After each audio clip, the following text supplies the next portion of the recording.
welcome to another vlog here on Coaster Voyager. For our first park trip here on 2026, we're at Kentucky Kingdom here in Louisville. Years ago, this was a Six Flags park. It's not anymore, but later on, I'm gonna tell you why Six Flags going bankrupt was the best thing that ever happened to this place. But first, we're gonna check out the park's newest roller coaster in 7 years, the Flying Fox.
Well, we just did Flying Fox here, and if you remember at the beginning how I said Kentucky Kingdom used to be a Six Flags park. Well, now it's owned by Herschend, the company that also owns Dollywood. And Flying Fox here, I would say it's very similar to Dollywood's Dragon Flyer. They're both the modern Vekoma family suspended coasters, and they're both very solid, but this one I might even say is better than Dragon Flyer at Dollywood. They have a similar moment where this one crosses under the path. It's a really cool effect. The layout of this one might be a little better than that. Although that one's in the mountains and this one's kind of here in the middle of the city. So it's hard to beat that setting, but I thought Flying Fox here was a solid ride. I didn't know you could fly a plane! Why, yes! The coaster here is named Flying Fox, and you might think it's named after an animal, and that would be strange, but it's actually named after a pilot named Jeb Fox. That's the lore of this thing anyway. But that also ties into the location here next to the Louisville airport. So that really makes it feel more alive and connected to the culture of the area. You know what I mean? Here's the poster for our fearless pilot, Jeb Fox, pilot of the Flying Fox coaster over here. This restaurant here, the Bluegrass Bakery, came much later after Ed Hart bought it. In fact, Herschend bought the park a few years ago. And as I said, that's the company that owns Dollywood and Silver Dollar City. So they have their signature cinnamon bread here, which is definitely a plus for this park.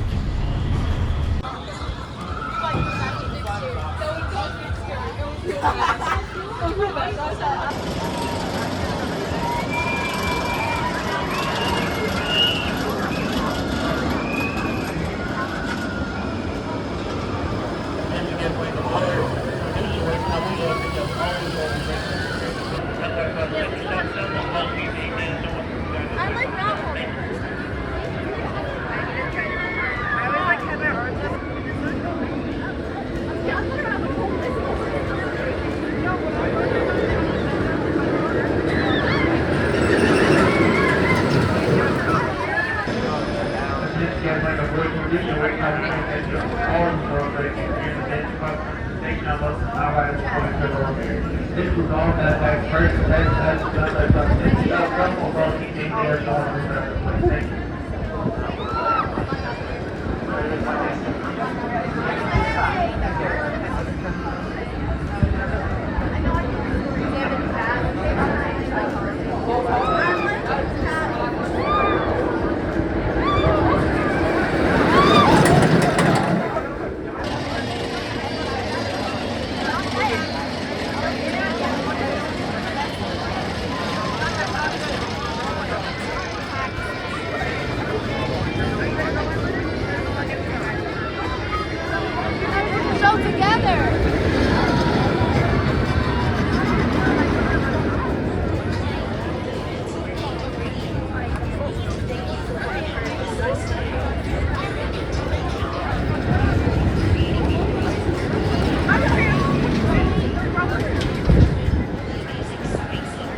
said, lightning run here. This is the Chance Hyper GTX coaster that opened here in 2014. So this goes back to how I said at the beginning, Six Flags going bankrupt is the best thing that happened to this park. When they were owned by Six Flags, they of course went bankrupt in 2009, and so Six Flags had to sell off this park, and it was closed for years. But eventually this allowed the previous owner to buy back the park, as incredible as that sounds.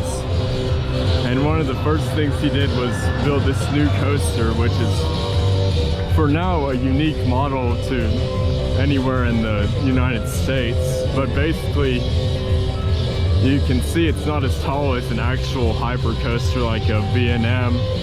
It's only around 100 feet tall, but it's basically a scaled down hyper coaster with all the hills and elements kind of compressed, and that makes the forces even stronger, and it makes a very intense ride. So that was the first big win for Ed Hart purchasing back the park in 2014.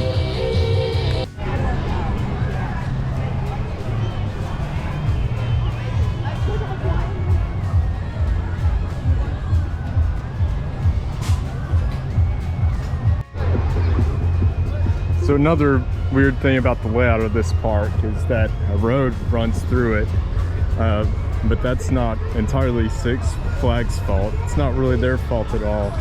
At first, all the park's land was located on this side of the road, and as they continued to expand, they purchased land on the other side of the road. So one thing they did was build these bridges to assist with people crossing so they didn't have to close the road down. Once you cross over to the water park side, the park's Ferris wheel is here. Not even sure what the name of it is, but it's a giant Vekoma Ferris wheel, I believe. It's 150 feet tall, and you can get some great views of downtown Louisville Cardinals Stadium, and of course the rest of Kentucky Kingdom from up there. So it's a nice and relaxing way to sightsee.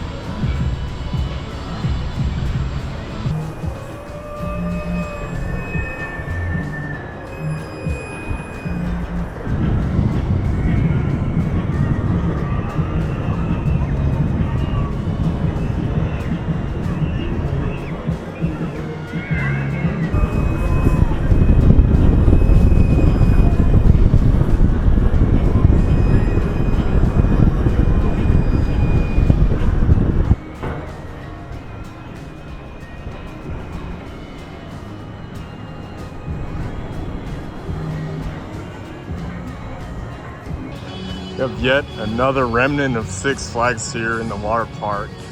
It's still called Hurricane Bay, I believe. We've got the Hurricane Bay Beach Club here, but if you keep on going here, you'll get to the next roller coaster, Kentucky Flyer.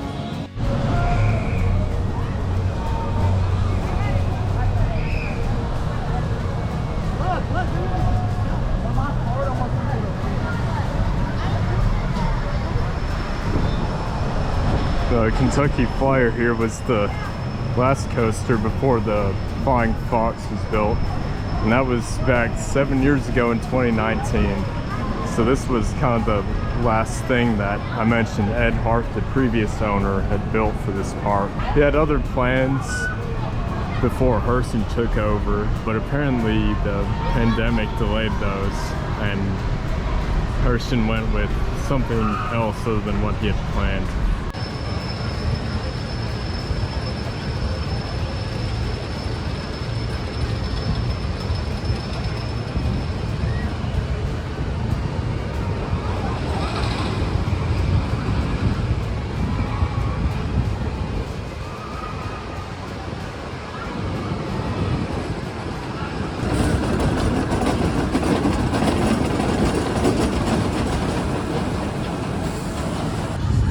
Right, now if we cut back through the water park, we're going to the newest area in Kentucky Kingdom's amusement park, called Discovery Meadow that opened here last year, and there's a lot of changes. Some of them big, some of them small. So we're gonna see what they've done here to spruce up the place.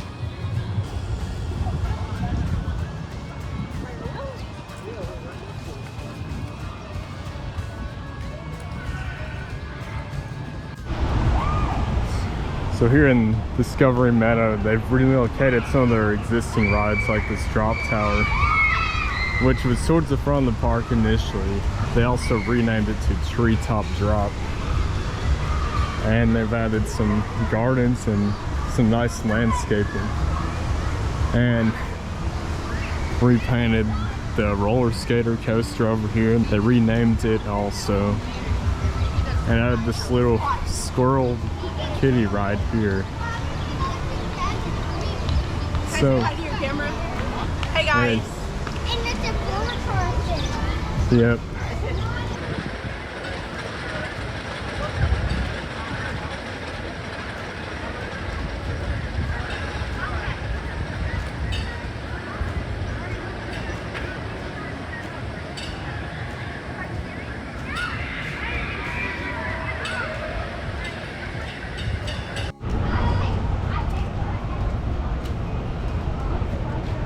This wooden roller coaster here, now called Woodland Run. This is not a park original, but it's the oldest coaster operating in the park now.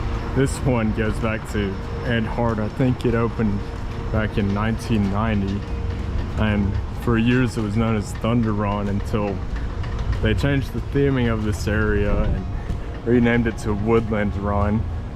So it kind of, I guess, has more of a rustic nature feel to it now. And with everything here in the amusement park, the crowds seem pretty low today. It seems like everyone headed over to the water park, and there's not much off-ride footage of some of these rides to get.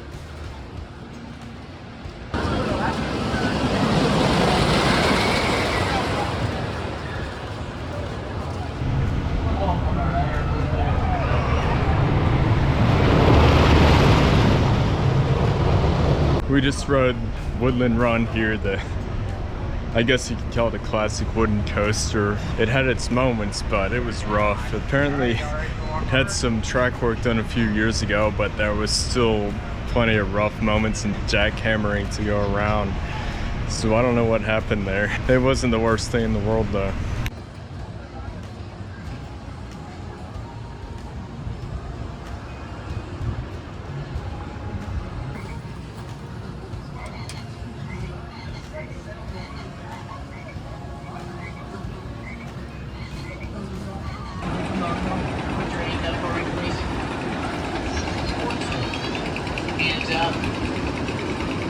Some rides over here in Discovery Meadow. This swing ship ride was relocated from the front of the park. But this kiddie ride with the Cardinals is the Redbird Racer. This is a completely new ride as of 2025. Lots of little additions add up to make a lot better of an experience.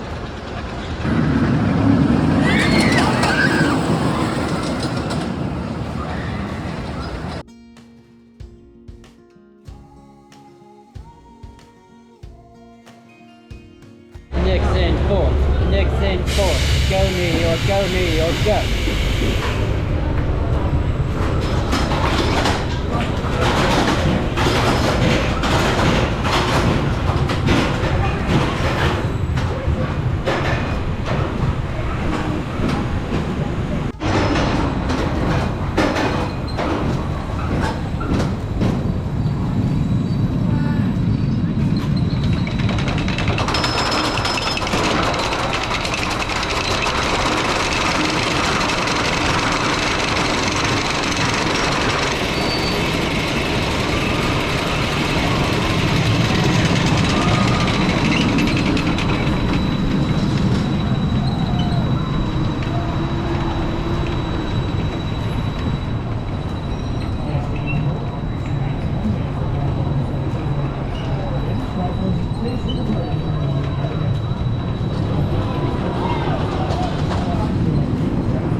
just did Wind Chaser here, formerly known as Storm Chaser. So the history of this ride goes back quite a ways, but while Six Flags still owned the park, this was a dueling wooden coaster with steel supports, so you could technically say a hybrid. But anyway, this was a dueling coaster called Twisted Twins, and when Six Flags closed the park down, they closed this ride actually 2 or 3 years before they closed the rest of the park. So this sat standing but not operating and vacant for quite some time. But when the park reopened, it's just a couple years later that RMC got a hold of Twisted Twins and made this into Storm Chaser. So it went from a mediocre wooden coaster to a world-class steel coaster, in the words of Ed Hart. So this was really his greatest investment to the park, probably. Something that elevates this in terms of roller coasters to the next level. And another reason why I say Six Flags going bankrupt was the best thing that happened to this park. As the ride vehicle may swing or move beneath you. When boarding, please follow all the instructions provided by the operator. Be sure to enjoy honeybee buzzers.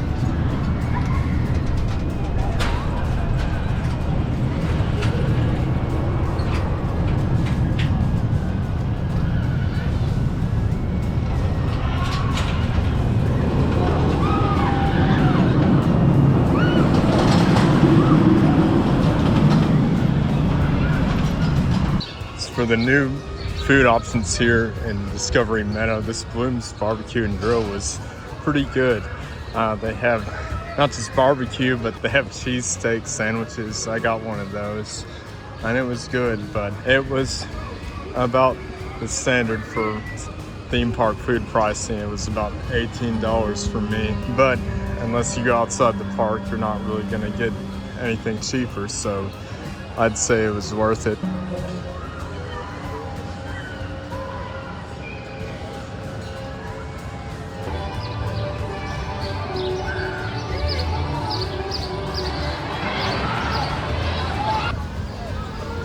Have over here Hollyhock and Roll, that rethemed roller skater kids coaster.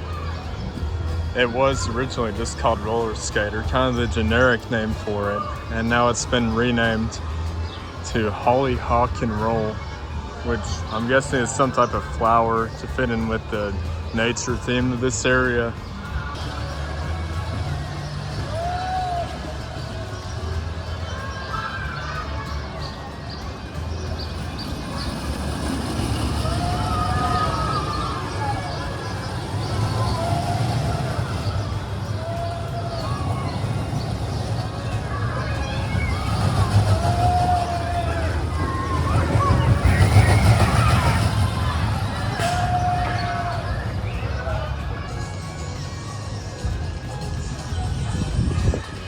So in this big movie theater looking building here, there used to be a motion theater called the 5D Cinema, but that's recently just closed down. They're going to replace it with another ride, potentially a roller coaster. But what's interesting about that is there used to be a roller coaster in this building, I think, in the first run of Kentucky Kingdom. The park opened at first in 1987, and that's when this roller coaster wasn't here. But it was only there for about 2 or 3 years, I think. And now there may be one in here again. So we'll see what happens with the 5D Cinema here. Back here behind the water park where this big pile of rubble and dirt is, that's where the infamous roller coaster T3 used to be. It's not even entirely Six Flags' fault for installing it, but it was finally retired in 2022, and in 2025 it was torn down and actually sold to another park. So it'll be interesting to see if that park or anybody decides to rebuild it. So over where T3 used to be, it looks like the pathways are completely closed off to the public now, which is probably a smart move. to keep guests from getting over there where the abandoned rides are. Next to T3 there was another ride, a river rapids ride, which I can't remember the name of right now, but actually it came from a defunct park in Tennessee called Opryland in Nashville that was a staple there for many years. So those two have now been removed completely.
We just did the Mile High Falls Shoot the Chutes ride here.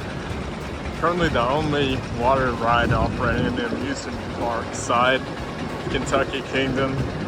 And yeah, we got soaked on that.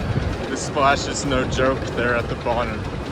But speaking of the rapids ride I was talking about earlier, there seems to be a lot of confusion about that because people were asking the ride operators about where it was, and nobody seemed to know that it ever existed, and they didn't say if it was closed permanently, which it is. But it's strange that nobody seems to know, and yet it seems like it's still a popular ride. Not a great plan. But we got every coaster out of the way earlier, and now to end the day we're gonna get some re-rides here, starting with Wind Chaser.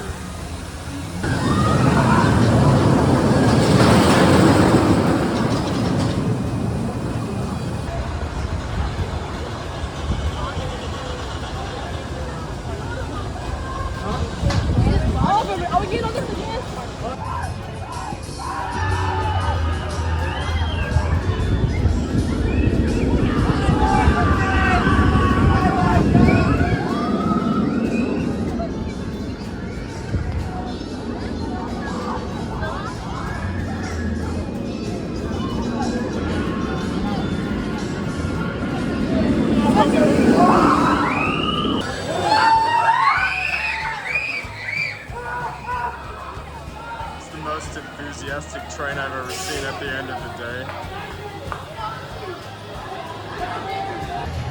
Well, we just got one more ride on Flying Fox to end the day here. A great addition to the park, although it had a few maintenance issues there in the last hour of operation today that were really strange. But back to the thing about Six Flags and bankruptcy. Six Flags, while they own this park, they added 5 roller coasters and removed them all when they sold the park and went bankrupt. And since then, there's only been 4 new roller coasters added, but they've all been, in my opinion, better than the ones that were there before. So just more evidence that the bankruptcy of Six Flags was the best thing that happened to this park. So it's a smaller park here, but it's always a good time, and the rides and the experience are good quality. So thanks for watching, and I'll see you on my next voyage. Welcome to season 3 here on Coaster